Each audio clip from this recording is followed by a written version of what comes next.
வணக்கம். பிஎன்சியின் நேரலை செய்திகளை வழங்குவதற்காக நான் ஷாலினி மூர்த்தி. நான் கந்ததாசன். விரிவான செய்திகளை பார்ப்பதற்கு முன்னதாக தலைப்புச் செய்திகளை பார்க்கலாம். வாழ்நாள் சாதனையாளர் விருது பெற்ற ரஜினிகாந்துக்கு புரட்சித் தமிழர் வாழ்த்து. எண்ணற்ற திரை சாதனைகளுக்கு அங்கீகாரமாக அமைந்துள்ளதாக மகிழ்ச்சி. ஓட்டு திருட்டு நடந்ததாக எதிர்க்கட்சிகளால் நிரூபிக்க முடியவில்லை. இந்திய தேர்தல் ஆணையம் தகவல். தமிழ் மாநில காங்கிரஸ் கட்சியில் இணையும் காமராஜர் மக்கள் இயக்கம். டிசம்பர் 20ஆம் தேதி ஜி.கே. வாசனுடன் ஐக்கியமாகும் தமிழருவி மணியன். பாஜக இளைஞரணியில் 4 லட்சம் பேரை சேர்க்க இலக்கு. கட்சியின் உட்கட்டமைப்பை வலுப்படுத்த நடவடிக்கை. அத்தியாவசிய பொருட்களை வாங்க புதுச்சேரியில் குவிந்த மக்கள். பால், பிரெட் பாக்கெட்டுகளுக்கு கடும் தட்டுப்பாடு. தமிழக கனிம வளங்களை சுரண்ட திமுக கம்யூனிஸ்ட் கூட்டணி. திமுக வரலாற்று துரோகம் செய்வதாக அதிமுக குற்றச்சாட்டு. வட தமிழகத்தை நோக்கி டிட்வா புயல் நகர்ந்து வருவதாக வானிலை மையம் தகவல். சென்னையில் மணிக்கு 90 கிலோமீட்டர் வேகத்தில் காற்று வீசும் என கணிப்பு. அன்புமணியை உடனே சிறைக்கு அனுப்ப வேண்டும். ராமதாஸ் முன்னிலையில் பாமக எம்எல்ஏ அருள் ஆவேசம். சபரிமலைக்கு சென்ற பக்தர்கள் கூட்ட நெரிசலில் சிக்கி 10 பேர் பலி. கேரள அரசுக்கு நயினார் நாகேந்திரன் கண்டனம். டிட்வா புயல் காரணமாக வடகடலோர மாவட்டங்களில் மழை நீடிக்கும். வானிலை ஆய்வு மைய தென்மண்டல தலைவர் அமுதா அறிவிப்பு. இனி வருவது விரிவான செய்திகள். கோவாவில் நடைபெற்ற 56வது சர்வதேச திரைப்பட விழாவில் வாழ்நாள் சாதனையாளர் விருது பெற்றுள்ள தமிழ் திரையுலகத்தின் சூப்பர் ஸ்டார் ரஜினிகாந்த் அவர்களுக்கு எனது நெஞ்சம் நிறைந்த நல்வாழ்த்துக்களை தெரிவித்துக் கொள்கிறேன் என்று அதிமுக பொதுச் செயலாளர் எடப்பாடி கே. பழனிசாமி அவர்கள் வாழ்த்தியுள்ளார். 50 ஆண்டுகளாக தனது திரை ஆளுமையால் தமிழ் திரையுலகின் உச்ச நட்சத்திரமாக திகழ்ந்து உலகம் முழுக்க மிக பெரும் ரசிகர் பட்டாளத்தை என்றும் ஈர்க்கும் வல்லமை கொண்ட ரஜினிகாந்தின் எண்ணற்ற திரை சாதனைகளுக்கு அங்கீகாரமாக இவ்விருது அமைந்துள்ளது மகிழ்ச்சி என தெரிவித்துள்ளார். வெளிநாடுகளில் வாழும் இந்தியர்கள் அங்கு தங்கள் பெயரில் வாங்கும் சொத்துகள் பற்றி கணக்கு காட்டாத 25,000 பேரை வருமான வரித்துறை தனது விசாரணை வளையத்தின் கீழ் கொண்டு வந்துள்ளது. முதற்கட்டமாக 25,000 பேருக்கு குறுஞ்செய்தி அல்லது மின்னஞ்சல் அனுப்பி வரும் டிசம்பர் 31ஆம் தேதிக்குள் திருத்தப்பட்ட வருமான வரியை தாக்கல் செய்யும்படி அறிவுறுத்தப்படும் எனவும், தவறும் பட்சத்தில் நடவடிக்கை எடுக்கப்படும் எனவும், 2ஆம் கட்டமாக அடுத்த மாதம் நடுப்பகுதியிலிருந்து மற்றவர்களுக்கும் இந்த நடவடிக்கை விரிவுபடுத்தப்படும் என தெரிவிக்கப்பட்டுள்ளது. பீகார் சட்டசபை தேர்தலில் ஓட்டு திருட்டு நடந்ததாக சுமத்திய குற்றச்சாட்டை எதிர்க்கட்சிகளால் நிரூபிக்க முடியவில்லை என்று இந்திய தேர்தல் ஆணையம் தெரிவித்துள்ளது. உச்சநீதிமன்ற உத்தரவுப்படி தேர்தல் முடிந்த 7 நாட்களுக்குள் மின்னணு ஓட்டு இயந்திரத்தை சோதனை நடத்த கோரலாம். தேர்தலில் 2ஆம் அல்லது 3ஆம் இடம் பிடித்த வேட்பாளர்கள் இந்த சோதனையை கோர முடியும். பீகார் சட்டசபை தேர்தலில் தோல்வியடைந்த எந்த வேட்பாளரும் மின்னணு ஓட்டுப்பதிவு இயந்திரத்தை சோதனை செய்ய கோரிக்கை வைக்கவில்லை என்பது குறிப்பிடத்தக்கது.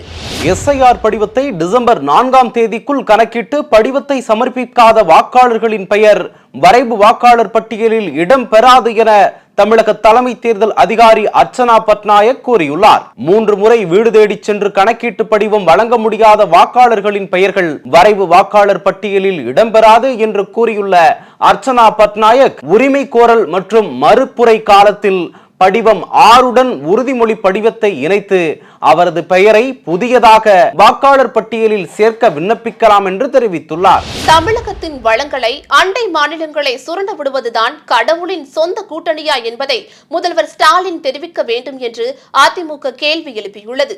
இது தொடர்பாக அதிமுக வெளியிட்டுள்ள அறிக்கையில், கனிம வளங்களை சுரண்ட மறைமுகமாக ஒரு சதித்திட்டத்தை திமுக கம்யூனிஸ்ட் கூட்டணி தீட்டுகிறதா என்ற சந்தேகம் எழுந்துள்ளது. தமிழகத்தின் வளங்களை மற்ற மாநிலங்களுக்கு கூறு போட்டு தாரை வார்க்க துடிப்பது வரலாற்று துரோகம் என்றும் அதிமுக தெரிவித்துள்ளது. மழையால் இதுவரை மிகப்பெரிய பாதிப்பு இல்லை. புயல் கரையை கடக்கும் வரை வெளியே வரவேண்டாம் என்ற முதல்வரின் அறிவுரையை பின்பற்ற வேண்டும் என அமைச்சர் KKSSR ராமச்சந்திரன் தெரிவித்துள்ளார். டிட்வா புயலின் தாக்கம் குறித்து செய்தியாளர்களிடம் பேசிய KKSSR ராமச்சந்திரன், சென்னைக்குள் வராமல் சென்னையை ஒட்டியே டிட்வா புயல் கடந்து செல்லும் என வானிலை மையம் அறிவித்துள்ளதாக தெரிவித்துள்ளார். இது தொடர்பாக செய்தியாளர்களிடம் பேசிய அமைச்சர், காற்றின் வேகம் அதிகமாக இருக்கும் என்று கூறப்பட்டுள்ளதால் கடற்கரைக்கு செல்ல வேண்டாம் எனவும் அங்கு சென்று செல்ஃபி எடுக்க வேண்டாம் எனவும் தெரிவித்துள்ளார். தமிழருவி மணியன் காமராஜர் மக்கள் இயக்கம் வரும் டிசம்பர் 20ஆம் தேதியன்று தமிழ் மாநில காங்கிரஸில் இணைய உள்ளதாக ஜி.கே. வாசன் கூறியுள்ளார்.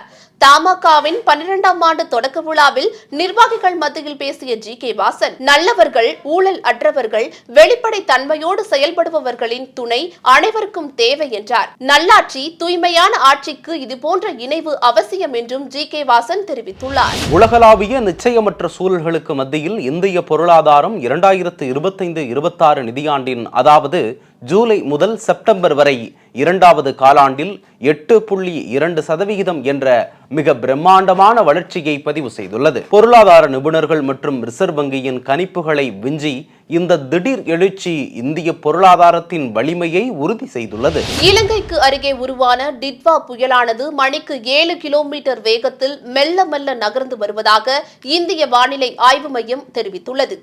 இந்த புயல் ஞாயிறன்று சென்னைக்கு அருகே நெருங்க வாய்ப்புள்ளதாக சென்னை வானிலை ஆய்வு மையம் அறிவித்துள்ளது. புயலை எதிர்கொள்ள சென்னை மக்கள் சற்று தயாராக இருக்க வேண்டும் என்றும், மணிக்கு 80 கிலோமீட்டர் வேகத்தில் காற்று வீச வாய்ப்புள்ளதாகவும் சென்னை வானிலை ஆய்வு மையம் எச்சரிக்கை விடுத்துள்ளது.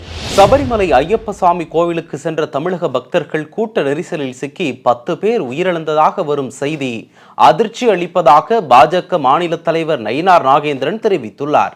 இது தொடர்பாக அவர் வெளியிட்டுள்ள அறிக்கையில், கேரளாவில் அமைந்துள்ள சபரிமலையில் மண்டல மற்றும் மகர விளக்கு பூஜைகளுக்காக கோவில் நடை திறக்கப்பட்ட நிலையில் தரிசனத்திற்காக காத்திருக்கும் லட்சக்கணக்கான பக்தர்கள் எவ்வித அடிப்படை வசதிகளுமின்றி அவதிப்படுவதாக குறிப்பிட்டுள்ளார்.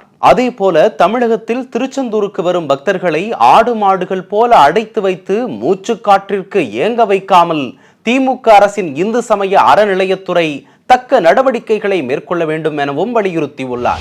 இலங்கைக்கு அருகே உருவான டிட்வா புயல் வட தமிழகத்தை நோக்கி நகர்ந்து வருவதாக சென்னை வானிலை ஆய்வு மையம் கணித்துள்ளது.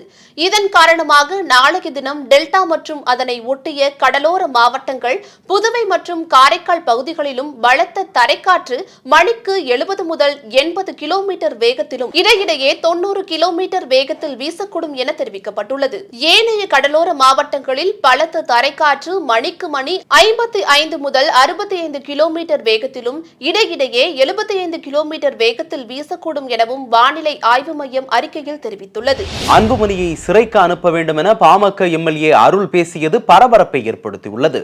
ராமதாஸ் முன்னிலையில் ஆவேசமாக பேசிய எம்எல்ஏ அருள், போலி ஆவணங்களை வைத்து நிலத்தை அபகரிப்பது போல் கட்சியை அபகரிக்கிறார் அன்புமணி என குற்றம் சாட்டியுள்ளார். நீதிமன்றம் தேர்தல் ஆணையத்தை ஏமாற்றிய அன்புமணியை சிறைக்கு அனுப்ப வேண்டும் என்று தெரிவித்துள்ளார் அருள். கர்நாடக முதல்வர் பதவிக்கான போட்டியில் சித்தராமையாவுடன் டி.கே. சிவகுமார் முட்டி மோதி வரும் நிலையில் கர்நாடக முதல்வராக தான் வர வேண்டும் என்று சிலர் விரும்புவதாக அம்மாநில உள்துறை அமைச்சர் ஜி. பரமேஸ்வரா தெரிவித்துள்ளார். இங்கே என்ன நடந்து கொண்டிருக்கிறது என்று கட்சி மேலிடம் கவனித்துக் கொண்டிருக்கிறது.